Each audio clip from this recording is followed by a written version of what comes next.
महाराष्ट्र के मुख्यमंत्री एकनाथ शिंदे ने विश्वास मत हासिल कर लिया है। उनके समर्थन में 164 विधायकों ने मतदान किया, जबकि उनके विरोध में कुल 99 वोट ही पड़े। एकनाथ शिंदे का उद्धव गुट पर बड़ा आरोप। विधान परिषद वोटिंग के दिन मेरे साथ हुई थी बदसलूकी, यह कहना है एकनाथ शिंदे का। एकनाथ शिंदे ने यह कहा कि अपने मिशन के लिए जाने से पहले मैं खासा परेशान था। उद्धव ठाकरे से बात हुई, उद्धव ठाकरे ने पूछा कहां जा रहे हो, कब आओगे, इसका जवाब भी दिया एकनाथ शिंदे ने। महाराष्ट्र विधानसभा में एकनाथ शिंदे का बड़ा बयान। एकनाथ शिंदे ने कहा कि उनके साथ बदसलूकी हुई। विधान परिषद चुनाव के दिन किस तरह की बदसलूकी हुई, जब वो मुंबई छोड़ने से पहले परेशान थे तो उद्धव ठाकरे ने उनसे पूछा कि कहां जा रहे हैं, कब लौट कर आएंगे। इस पर उन्होंने कहा मैं नहीं जानता। शिंदे ने कहा कि बाला साहेब ठाकरे ने अन्याय के खिलाफ लड़ना सिखाया है और इसी वजह से वो अपने मिशन पर बाहर निकल गए, आगे निकल गए। तो कल महाराष्ट्र सदन में स्पीकर चुनाव में मिली जीत को एकनाथ शिंदे और भारतीय जनता पार्टी ने आज एक बार फिर दोहराया। यही नहीं, विश्वास मत पर वोटिंग में एकनाथ शिंदे सरकार की जीत आज कल से भी बड़ी निकली। प्रस्तावावरील मतविभागणीचा निकाल जाहीर करतो। प्रस्तावाच्या बाजूने मतदान करणाऱ्या अनुकूल सदस्यांची संख्या 164 इतकी आहे व प्रस्तावाच्या विरोधात मतदान करणाऱ्या प्रतिकूल सदस्यांची संख्या 99 इतकी आहे। प्रस्तावाच्या बाजूने असणाऱ्या सदस्यांची संख्या 164 म्हणजे जास्त असल्यामुळे सदर प्रस्ताव संमत झाला असे मी घोषित करतो। और इस तरह से एकनाथ शिंदे ने ये ग्रैंड फिनाले भी अपने नाम कर लिया। फ्लोर टेस्ट की बाधा दौड़ बेहद आसान से पार कर ली।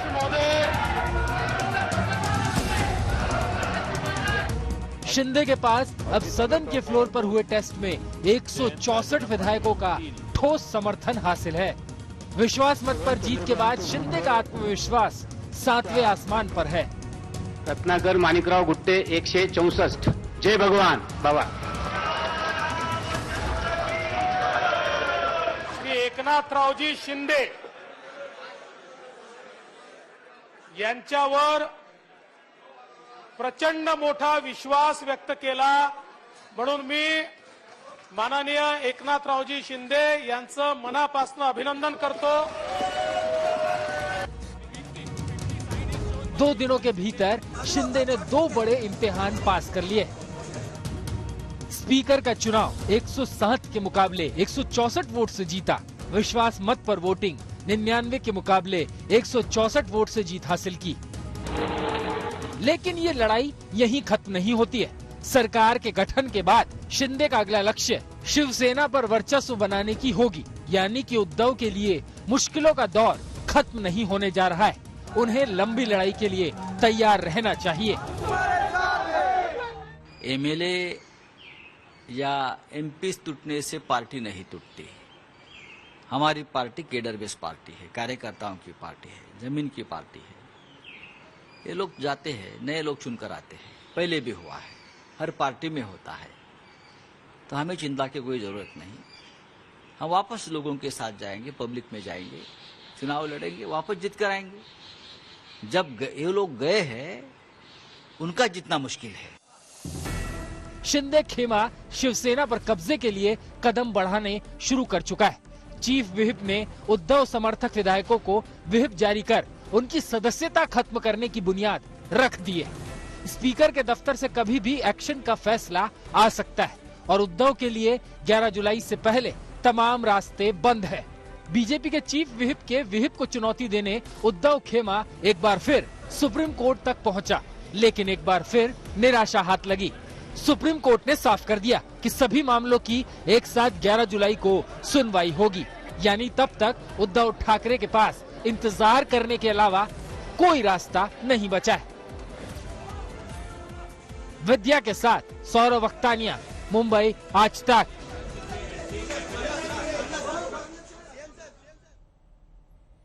और बीजेपी नेता और उप मुख्यमंत्री देवेंद्र फडणवीस ने मुख्यमंत्री को बधाई दी, उनका अभिनंदन किया। क्या क्या कहा, हम आपको वो सुनवाते हैं। दुनिया के सारे शौक पाले नहीं जाते, दुनिया के सारे शौक पाले नहीं जाते, कांच के खिलौने हवा में उछाले नहीं जाते, कोशिशें करने से जीत होती है आसान, क्योंकि हर काम तकदीर के भरोसे टाले नहीं जाते। आपण सगळे राजकीय विरोधक आहोत, आपण शत्रू नाही आहोत। मगाशी आता काही लोक इकडच्या लोकांवर ईडी ओरडत होते, हे खरंच आहे, ही मंडळी ईडीमुळेच आली आहे। फक्त ती ईडी म्हणजे एकनाथ आणि देवेंद्र आहे, की जनतेनं मॅन्डेट दिलं आणि ते मॅन्डेट दिल्यानंतर आमचं मॅन्डेट हिरावून देण्याचा प्रयत्न झाला आणि म्हणून मोदीजींनी सांगितलं, हो आम्ही सरकार बनवू, आम्हीच शिवसेना प्रमुख बाळासाहेब ठाकरेंच्या एका सच्च्या कार्यकर्त्याला मुख्यमंत्री बनवू आणि जनतेनं जे मॅन्डेट दिलं होतं, शिवसेना भाजपला जे मॅन्डेट दिलं होतं, त्या मॅन्डेटचा सन्मान हा आम्ही करून दाखवू। कल जब स्पीकर के लिए राहुल नरवेकर का चुनाव हो रहा था, उस समय 107 वोट उनके विपक्ष में पड़े, लेकिन आज जब विश्वास मत लेना था एकनाथ शिंदे को, तो केवल 99 वोट उनके विपक्ष में पड़े। विश्वास मत में कल से ज्यादा बड़ी जीत पर देवेंद्र फडणवीस ने कहा कि वो आए तो अपने साथ औरों को भी लाए, और इस पर अजीत दादा पवार ने, एनसीपी के नेता ने तंज कसा और कहा कि आप बड़े किस्मत वाले हैं। जेव्हा महाविकास आघाडीचं सरकार आलं त्यावेळीच मी सांगत होतो की हे सरकार अनैसर्गिक आहे, हे सरकार टिकणार नाही। माझी खूप टिंगलटवाळी झाली, मी एक कविता म्हटली होती, मी पुन्हा येईन, त्याच्यावर माझी खूप टिंगलटवाळी अनेकांनी केली, पण मी आलो आणि यांनाही घेऊन आलो, एकटा नाही आलो, यांना सोबत घेऊन आलो। ज्यांनी टिंगलटवाळी केली, ज्यांनी अपमान केला, त्यांचा मी बदला घेणार आहे आणि माझा बदला एवढाच आहे की मी त्यांना माफ केलं। त्या आमदारांच्या मध्ये जर सगळ्यात नशीबवान कोण असेल तर ते देवेंद्र फडणवीस आहेत। त्याचं कारण असं आहे की अजून 2.5 वर्षच झाली, अजून पुढची 2.5 वर्ष बाकी आहेत, पण 2.5 वर्षात देवेंद्रजी मुख्यमंत्री पण झाले, उपमुख्यमंत्री पण झाले आणि विरोधी पक्ष नेते पण झाले। कुठलं पद काय 2.5 वर्षामध्ये ठेवलं नाही, सगळी महत्वाची पदं ही तुम्ही त्या ठिकाणी भूषवली। ज्या ज्या वेळेस बाळासाहेब ठाकरेंनी निर्माण केलेले हिंदू हृदय सम्राट यांची शिवसेना ही फोडण्याचा प्रयत्न ज्यांनी ज्यांनी केला किंवा त्याच्यातनं काही अडचणीमुळे बाहेर पडण्याचा प्रयत्न केला, एकनाथ शिंदे ने विश्वास मत तो हासिल कर दिया, लेकिन एनसीपी सुप्रीमो शरद पवार ने इस सरकार को लेकर एक बड़ी भविष्यवाणी कर दी है। शरद पवार ने दावा किया है कि एकनाथ शिंदे की सरकार 6 महीने के भीतर गिर सकती है। एनसीपी विधायकों को और पार्टी पदाधिकारी और जो कार्यकर्ता हैं उनकी बैठक में शरद पवार ने कहा कि एनसीपी को मध्यावधि चुनाव के लिए अब तैयार रहना चाहिए। दूसरी तरफ मध्य प्रदेश में भी कुछ इसी तरह की बात की गई है। आप महाराष्ट्र भी गए थे, फ्लोर टेस्ट हुआ, शरद पवार कह रहे हैं मिड टर्म हो सकते हैं वहां पे चुनाव और ये सरकार 6 महीने में गिर जाएगी शिंदे की। अब ये मैं इतनी बारीकी से महाराष्ट्र की राजनीति नहीं जानता, पर जो हुआ है, जिस प्रकार से उन्होंने गवर्नमेंट गिराई है, ये बहुत बुरा एग्जाम्पल सेट हुआ है। सर, शिंदे को वहां मुख्यमंत्री बना दिया, लेकिन भाजपा ने ज्योतिरादित्य सिंधिया को यहाँ पे वो पद नहीं दिया। अब वो भारतीय जनता पार्टी जाने, उनका काम जाने। और आइए अब बात करते हैं उत्तर प्रदेश में योगी आदित्यनाथ सरकार की, जिसे आज 100 दिन इस कार्यकाल में पूरे हो गए हैं। यह योगी आदित्यनाथ की मुख्यमंत्री के तौर पर दूसरी पारी है। मुख्यमंत्री योगी आदित्यनाथ ने तफसील से अपनी सरकार के काम गिनाए। विधान परिषद गठन के पश्चात 87 वर्ष के बाद पहली बार उत्तर प्रदेश विधानमंडल का उच्च सदन कांग्रेस विहीन भी हो गया है। कांग्रेस मुक्त उच्च सदन उत्तर प्रदेश के अंदर हुआ है। तो उत्तर प्रदेश के इतिहास में 37 वर्षों के बाद यह अवसर आया था जब कोई सरकार अपना 5 वर्ष का कार्यकाल पूरा करे और 5 वर्ष के अपने कार्यकाल के उपरांत फिर से प्रचंड बहुमत के साथ सरकार बनाए। पहली बार उत्तर प्रदेश के इतिहास में किसी मुख्यमंत्री ने अपना कार्यकाल पूरा किया। उत्तर प्रदेश ने आते ही हमारे मंत्रिमंडल ने सबसे पहला कार्य वे 10 सेक्टर चुने जिन पर हम व्यवस्थित कार्य योजना बना करके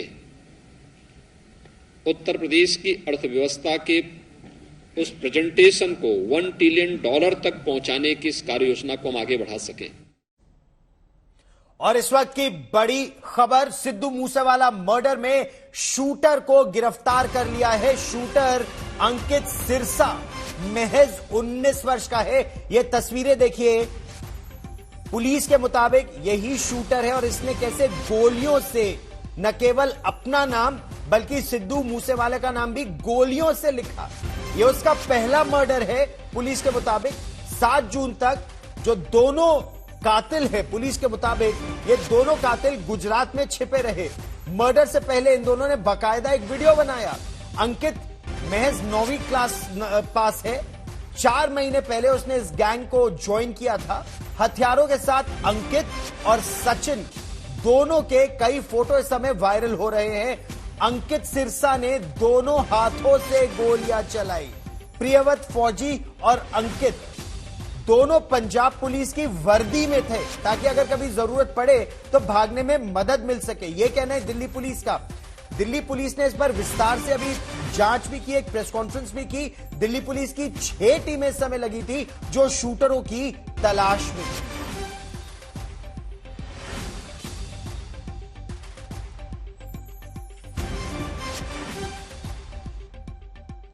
और दिल्ली पुलिस के स्पेशल सीपी धारीवाल ने अब से थोड़ी देर पहले आज तक से खास बातचीत की। क्या कहा, सुनिए। सर, सबसे पहला सवाल यही कि ये कामयाबी आप कैसे सचिन तक पहुंचे और इस मामले में अभी जांच कैसे आगे बढ़ रही है, क्या कुछ हो रहा है?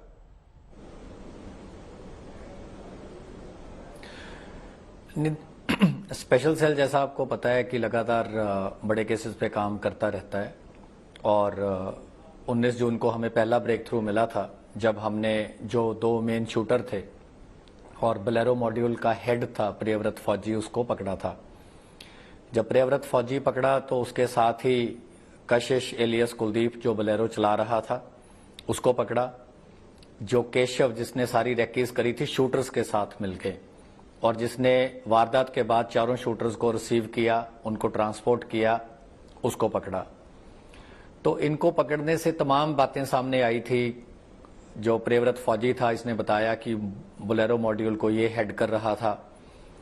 दोनों जो मॉड्यूल थे, एक बोलेरो वाला और दूसरा करोला वाला, जिसमें 2 शूटर थे, दोनों गोल्डी ब्राड से टच में थे। दोनों को वारदात से एक दिन पहले भी फोन आया कि अगले दिन वारदात को अंजाम देना है। 29 तारीख को वारदात से 1.5 घंटा पहले भी इनको आया कि तुम लोग मानसा में फला जगह पे जाके अपने आप पोजीशन बनाओ। उसके बाद जब इनको पता चला कि उनका गेट खुला है घर का, सिद्धू मूसेवाला का, और उनकी मूवमेंट होने वाली है, तो ये लोग बिल्कुल अलर्ट हो गए। जब वो घर से चले और रेक्की वाले ने गोल्डी ब्राड को बताया कि वो अपना बिना पीएसओस के जा रहे हैं और उनके 2 दोस्त साथ हैं, तो गोल्डी ब्राड ने दोनों मॉड्यूल्स को फोन किया कि तुम लोग इसके पीछे जाओ और अब वारदात को अंजाम दो।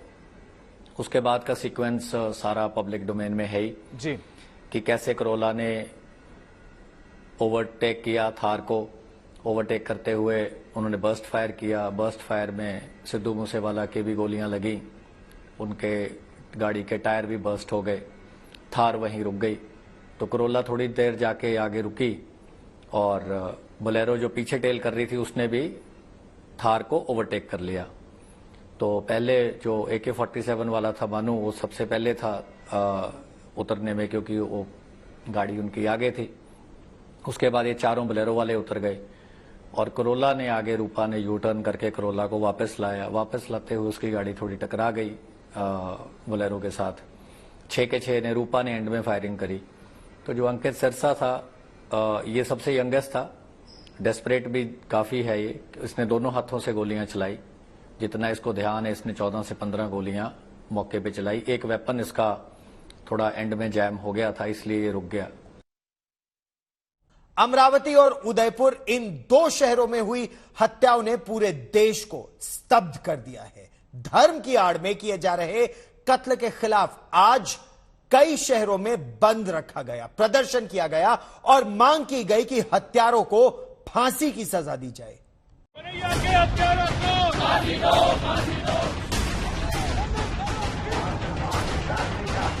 एक के बाद एक हत्या से आक्रोश, कहीं शांतिपूर्ण प्रदर्शन तो कहीं दिखा रोष। महाराष्ट्र से लेकर राजस्थान तक तालिबानी मानसिकता वाली ताकतों के हावी होने से हिंदू संगठनों में जबरदस्त गुस्सा है। शहर दर शहर प्रदर्शनों का दौर जारी है। गम में कहीं बाजार बंद है तो कहीं रैली निकालकर गुस्सा जाहिर किया जा रहा है। गम और गुस्से में डूबे अमरावती शहर में सोमवार को श्रद्धांजलि सभा का आयोजन किया गया। इस दौरान 1000 से ज्यादा पुलिस कर्मियों को सुरक्षा इंतजामात दुरुस्त करने के लिए लगाया गया था। पुलिस ने फ्लैग मार्च भी किया। कन्हैया के हत्यारों को फांसी दो, फांसी दो। कन्हैया के हत्यारों को फांसी दो, फांसी दो। हरिद्वार की सड़कों पर नारे लगा रहे इन संतों और आम नागरिकों में गम और गुस्सा इस बात को लेकर है कि तालिबानी मानसिकता के चलते उदयपुर में कन्हैया लाल का कत्ल कर दिया गया। इस हत्याकांड के खिलाफ संतों ने शांति मार्च निकाला और हत्यारों को फांसी पर चढ़ाने की मांग की। अब हमें ये भी नहीं पता कि हमारे पास का बैठने वाला वो सही है कि आतंकवादियों से जुड़ा हुआ है। इसके ऊपर सरकार ने और भारत देश की सरकार जो चुन के गई है, उन्हें ध्यान रखकर उन युवक जो पाकिस्तान और इधर विदेश में जाते हैं, ये शिक्षा लेने उनको बैन करना चाहिए। गला रेत के मारा गया है। इस तरह की तालिबान प्रवृत्ति वाले जो भारत में पनप रहे हैं, तो ये एक नहीं, हर समाज का लोग इसकी घोर निंदा कर रहा है। हम तो सरकार से यही मांग करते हैं कि ऐसे लोगों को, चाहे किसी धर्मावलंबी हो, तुरंत कड़ी से कड़ा सजा मिलनी चाहिए, जिससे आगामी लोगों को सीख मिल सके, ऐसी दुर्घटना न कर सके। राजस्थान के बूंदी शहर में भी हिंदू संगठनों ने सोमवार को कन्हैयालाल हत्याकांड मामले में बंद का आह्वान किया। बूंदी शहर समेत हिंडोली कस्बा पूरी तरह से बंद रखा गया। सभी दुकानें बंद थी और सुरक्षा बनाए रखने के लिए शहर में जगह जगह पुलिस बल तैनात किया गया था। प्रदर्शनकारियों ने मौन जुलूस निकाला और कलेक्ट्रेट पहुंचकर डीएम को मांग पत्र सौंपा।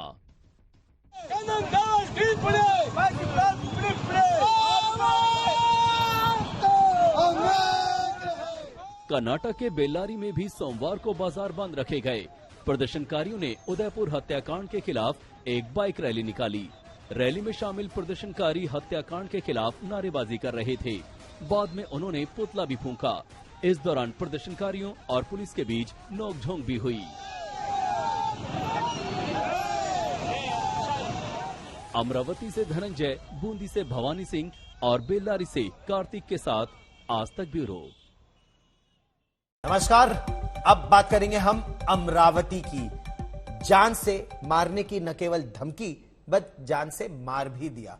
21 जून को अमरावती में उमेश कोल्हे की हत्या सिर्फ इस वजह से कर दी गई और ऐसा जांच में निकल कर आ रहा है क्योंकि उन्होंने भारतीय जनता पार्टी की प्रवक्ता नुपुर शर्मा के समर्थन में एक पोस्ट को फॉरवर्ड किया था, व्हाट्सएप शेयर किया था। मगर इनके अलावा कुछ और भी लोग हैं जिनको जान से मारने की धमकी दी गई, उनकी जान खतरे में है। इसका खुलासा आज सामने कुछ ऑडियो क्लिप्स के जरिए हुआ। देखिए किस तरह लोगों को नुपुर शर्मा का महज समर्थन करने वाले पोस्ट का शेयर करने या स्टेटस लगाने पर जान से मारने की धमकियां मिल रही हैं अमरावती में।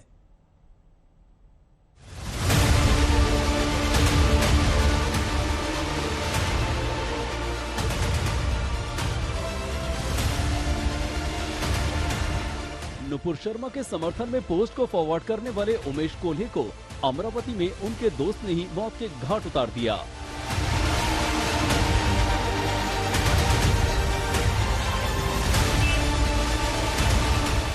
मगर अब कुछ ऐसे ऑडियो क्लिप सामने आए हैं जो कुछ और लोगों की जान पर खतरे का अलर्ट हैं।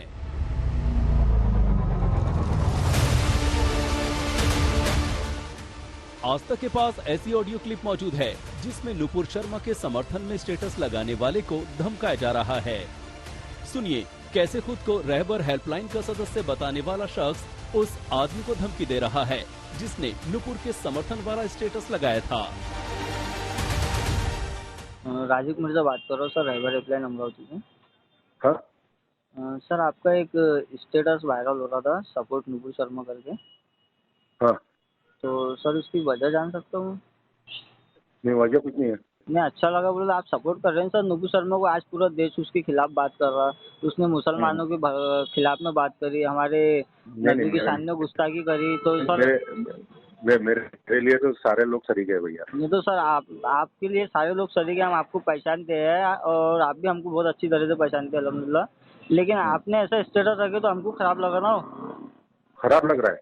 बिल्कुल खराब लगा सर। हम तो आपके खिलाफ हो जाएंगे ऐसे स्टेटस से। बंद निकाल देते स्टेटस अगर आपको। और हम अकेले खिलाफ नहीं होंगे सर, आपका पूरा शहर आपके खिलाफ होगा। अरे निकाल देते स्टेटस में। नहीं तो सर उसकी कुछ तो वजह होंगी आपने रखे तो। मैंने स्टेटस कोई ऐसा कोई इंटेंशन रख के नहीं रखा हूँ मैंने। फिर सर इंटेंशन रख के नहीं रखा स्टेटस। नहीं सर, उनने जो बात कही है ना नुपुर शर्मा ने, हमारे नबी की शान में गुस्ताखी की है और आज पूरा देश उसके खिलाफ में है, तो उसके ऊपर में आप उसको सपोर्ट कर रहे हैं। नहीं देश कौन सा देश, मैं कोई इंसान के खिलाफ कुछ नहीं है। नहीं सर, आपने सर मुसलमानों के खिलाफ रख लिए ना। हाँ आपने सर जो स्टेटस रखे वो सिर्फ एक समाज को टारगेट कर रहा ना। मैंने वो इंटेंशन रख के कुछ नहीं रखा हूँ, स्टेटस निकाल देता हूँ, ठीक है। आपको बता दें कि अमरावती के उमेश कोल्हे मर्डर का मास्टरमाइंड इरफान शेख रहबर हेल्पलाइन का संचालक है। धमकी से डरकर जब शिकायतकर्ता नुपुर शर्मा का स्टेटस लगाने के लिए माफी मांगता है तो धमकी देने वाला शख्स फोन पर कह रहा है कि माफी का वीडियो बनाकर भेजो, अब हम उसे वायरल करेंगे। दूसरी तरफ डरा सहमा शख्स बार बार यकीन दिलाने की कोशिश कर रहा है कि वो किसी व्यक्ति या समुदाय के खिलाफ नहीं है। हाँ मैंने बोला, कौन बात कर रहे? जय मोबाइल से बोल रहा हूँ भैया। हाँ वो आपने जो स्टेटस रखे है तो उसके बारे में बात कर रहा था। हाँ भैया मैं बोल रहा हूँ कि क्या हो गया, वो जल्दबाजी में बोल रहा है जैसे आपकी दुकान पे आना पड़ेगा कभी। मैंने बोला भैया मैं आपसे हाथ जोड़ के माफी मांगता हूँ, अपन वैसे आदमी नहीं, मेरी बात सुनो। 4 मिनट के वहाँ पर तुमने वीडियो डालना व्हाट्सएप पे डालना था क्यों? मैंने बोला फिर मेरी बात सुनिए सर, आप सुनिए तो सही मेरी बात। किसी ग्रुप में मेरे को आया। हेलो वो तुमको एक वीडियो क्लिप बनाना पड़ता भी 30 सेकंड का, तुमको वीडियो में माफी मांगना पड़ेगा कि भाई मैंने जो गुस्सा की जो गलती करा मैं उसकी माफी चाहता। जैसा ठीक है ना, मैं आपको लग रहा है मैं जैसी माफी मांगा वैसी मांगना पड़ेगा ना। तो क्या पहुंचे रहे हम दुकान। हेलो भैया मैं आपको भेजता हूँ वीडियो, कोई दिक्कत नहीं है। ये जो रखे थे स्टेटस ये गलत करे, तुम्हारे दुकान पे आके तुमको लेना पड़ेगा क्या, मिलना पड़ेगा क्या? हमको तो पूरा गाँव चलता। भैया नहीं भैया, मैं हाथ जोड़ के माफी मांगता हूँ। सुनिए क्या हुआ हमने तुम्हारे धर्म के बीच में अभी तक के बोले क्या? भैया नहीं बोले। देखो हमारे इस्लाम पे अगर बात आएंगी ना तो गर्दन कटाने को भी नहीं डरते हम लोग। मैं बिल्कुल भैया समझ सकता, मैं आपसे पूरे समाज से हाथ जोड़ के माफी मांगता। क्या हुआ? सुनो तुम एक वीडियो क्लिप बनाओ, गोपाल राठी ने कैसा बनाया हाँ वैसा वीडियो क्लिप बना के वायरल करते तुम्हारा। आज तक ऑडियो की पुष्टि नहीं करता, लेकिन अमरावती पुलिस ने एक शिकायतकर्ता का बयान दर्ज किया है। ऐसे 2 मामले सामने आए हैं और पुलिस ने दोनों केस की जांच शुरू कर दी है। धनंजय साबले के साथ पंकज खेलकर, अमरावती, आज तक। लेकिन केंद्र सरकार इसे हल्के में नहीं ले रही है। इस समय केंद्रीय गृह मंत्री अमित शाह के दफ्तर में एक महत्वपूर्ण बैठक चल रही है और इस बैठक में डीजी एनआईए भी है। न केवल अमरावती बल्कि उदयपुर की घटना, इन दोनों ही घटनाओं को लेकर एनआईए डीजी के साथ एक महत्वपूर्ण बैठक चल रही है, क्योंकि नेशनल इन्वेस्टिगेशन एजेंसी यानी एनआईए इन दोनों ही घटनाओं की जांच कर रही है। ये एजेंसी पता लगाने की ये कोशिश की जा रही है कि इन दोनों घटनाओं के पीछे क्या कोई गुट कोई समूह या कोई ऐसी ताकतें तो नहीं है कि एकाएक इस तरह के लोग अमरावती में भी कैसे एक्टिव हो गए और उदयपुर में भी एक्टिव हो गए। जिस तरह की बैठकें हुई उनकी भी अब जांच हो रही है, सब टेलीफोन कॉल्स की पड़ताल हो रही है। लेकिन जिन लोगों को धमकी मिल रही है उनमें से एक पीड़ित ने आज तक संवाददाता पंकज खेलकर से बात की। सुनिए उनके साथ क्या हुआ, कितनी दहशत में इस समय वो जी रहे हैं और इसीलिए एनआईए ने आतंकवाद, दहशत फैलाने का एक केस भी दर्ज किया है। सुरक्षा कारणों की वजह से हमने उन सज्जन को, उनकी पहचान को गोपनीय रखा है। और उसमें फॉरवर्ड की पोस्ट में क्या लिखा? उसमें 6 जने थे दिखने वाले। हर मैंने पोस्ट मैंने डिलीट कर लिया। 6 जनों ने मेरा पोस्ट देखा था। अच्छा, तो मेरे को फोन आने के उन्होंने मेरे नंबर भी शो कर दिया ना, तो उन्होंने 35 से 40 कॉल मेरे को आए थे समझ लो, और 30 से 40 को मैंने मना के रखा, माफी मांगा मैंने, हमको धंधा करना है। और किसी ने धमकी भी दी, 2-3 जनों ने। क्या बोले? ये कहने तेरे को माहौल ठंडा होने दे, एक ने बोला वीडियो बना के भेज 30 सेकंड का। क्या वीडियो में क्या चाह? माफी मांग। पर आपने तो माफी मांग ली। और इस पूरे मामले में अमरावती पुलिस और अमरावती पुलिस कमिश्नर आरती सिंह सवालों के घेरे में है। नवनीत राणा सांसद हैं, उनके पति रवि राणा एमएलए हैं। दोनों ने ही आरती सिंह पर प्रश्न किए हैं। ऑडियो क्लिप सामने आने के बाद अमरावती की सांसद ने निशाना साधा है आरती सिंह पर। आज तक से खास बातचीत की उन्होंने, सुनिए। इस वक्त हम अमरावती में मौजूद हैं, हमारे साथ हैं नवनीत राणा। मैम ये बताइए कि उमेश कोले की मौत को लेकर, हत्या को लेकर आपने काफी गंभीर आरोप लगाए हैं, सरकार पे भी लगाए हैं, पुलिस पे लगाए हैं, क्या कहना है आपका? जो दिखा है और जो हमने इन्वेस्टिगेशन की, हमारे तरीके से हमने उनके परिजनों से बात की, उनके बेटे से बात की, कंटिन्यू जब संपर्क में रहे तब पता लगा कि जो इन्वेस्टिगेशन जो डिपार्टमेंट कर रही है वो इस पे ध्यान ना देते हुए वो कोई और तरीके से चोरी की घटना बताकर उस पे इन्वेस्टिगेशन कर रही है। फिर जब हमने कंटिन्यू बात करना शुरू किया, फिर जो वीडियोस ऑडियो जो धमकी के आ रहे हैं उसको जब सामने आने लगे कि भाई ऐसी धमकियां ऑलरेडी, फिर अगर इतनी चीजें, एक डिपार्टमेंट है जिसका सिर्फ यही काम है कि गुनाह क्यों हुआ है और किस बेस पे, किस आधार पे ये गुनाह किया गया है, उसको बताने के लिए 12-13 दिन नहीं लगते डिपार्टमेंट को। मुझे लगता है आपने अगर पैरेलली अगर ये चीज पहले ही बताती होती कि हमें शंका है कि ये चीज इस तरीके से रिलेटेड हो सकती है, पर इसके साथ साथ हमारी जांच शुरू है, ये ना करते हुए इसको चोरी की घटना की इंक्वायरी करने लगे। अगर ये इन्होंने पहले बता दिया तो शायद उदयपुर के जो टेलर हैं जिनकी ये घटना में मौत हुई, जिनको बेरहमी से मारा गया, शायद उनकी जान बचा ली होती हमने। और आज भी जो प्रतिष्ठित हमारे यहाँ के जो लोग हैं, एक उसमें डॉक्टर हैं, कई लोग केमिस्ट हैं, कई लोग फोटोग्राफर हैं, ऐसे 8 से 10 लोगों को आज भी धमकियों के फोन कॉल्स हैं। उन्हें फोन पे ये धमकाया जा रहा है कि अगर आपने माफी नहीं मांगी और वो स्टेटस पे नहीं रखा तो फिर आपके भी दुकान पे आना पड़ेगा और आपके हॉस्पिटल में भी आना पड़ेगा। तो मुझे बताइए, अगर ये सब चीजें सामने आने के बाद भी उन लोगों को अगर सिक्योर नहीं कर पाए, हम सिक्योरिटी नहीं दे पाए, अगर उनकी जान के साथ ऊपर नीचे कुछ होता है, प्रशासन जिम्मेदार नहीं रहेगी, डिपार्टमेंट उसकी जिम्मेदारी नहीं लेगी। जिम्मेदारी से तो प्रशासन को दूर नहीं जाना चाहिए। जो सही चीजें घटना हुई हैं उसे तो बाहर लोगों के सामने आना चाहिए। लोक प्रतिनिधि को भी अंधेरे में रखा 12 दिन कि ये इस तरीके की घटना और इस तरीके की हमारी जांच हो रही है। बहुत गंभीर आरोप इस समय लगा रही है नवनीत राणा। साफ है कि अमरावती में एक धमकी गैंग सक्रिय था, पुलिस को इसकी भनक भी नहीं थी। 21 जून को उमेश कोहली की हत्या कर दी जाती है, तब भी पुलिस ने हत्या की जो मूल वजह थी उसे चोरी, रॉबरी बताया। उदयपुर की घटना के बाद जब शोर बढ़ा तो पुलिस ने बताया कि मामला नूपुर शर्मा के समर्थन से जुड़ा हो सकता है, जिसकी अब वो जांच कर रहे हैं। अब 7 आरोपियों को गिरफ्तार करने के लिए पुलिस अपनी पीठ थपथपा रही है।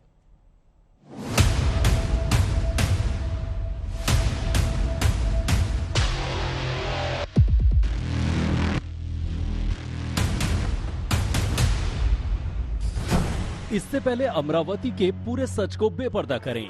सबसे पहले जनता की नुमाइंदगी करने वाली सांसद के इस सिर उठाते सवाल को गौर से सुनिए।